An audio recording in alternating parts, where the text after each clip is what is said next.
Meilleur souvenir du festival. Eh bien, pour moi, c'est bien simple. On est en 1975. Je suis fort jeune. Je vais avoir 16 ans. Et j'étais évidemment complètement fan de Django. Et je trouve le moyen pour me faire acheminer à Samois-sur-Seine. Parce que moi, à l'époque, j'habite Paris. Et ça me paraît être le bout du monde. Et quand j'arrive ici, c'est en effet le bout du monde. Et ce que je découvre, c'est une allure d'esthétique, de beauté. En plus, ça devait être une année, il devait faire beau. Et sur scène, il y a Joseph Reinhardt. Et ça, c'est un drôle de truc. Quand on était fan comme moi, de voir cette histoire là sous les yeux en vrai.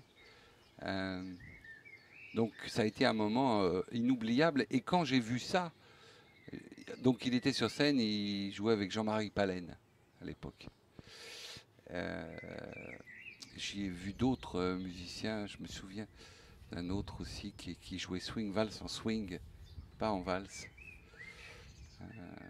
de la famille des Ferrets, je crois bien. Je crois que ça devait être Jalin Ferret ou quelque chose.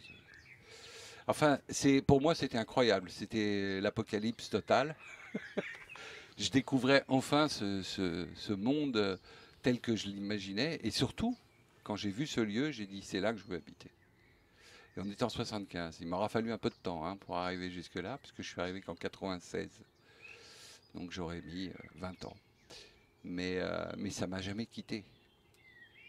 Dès que j'ai été confronté au village, à l'ambiance, à l'esthétisme, j'ai dit c'est là que je veux vivre.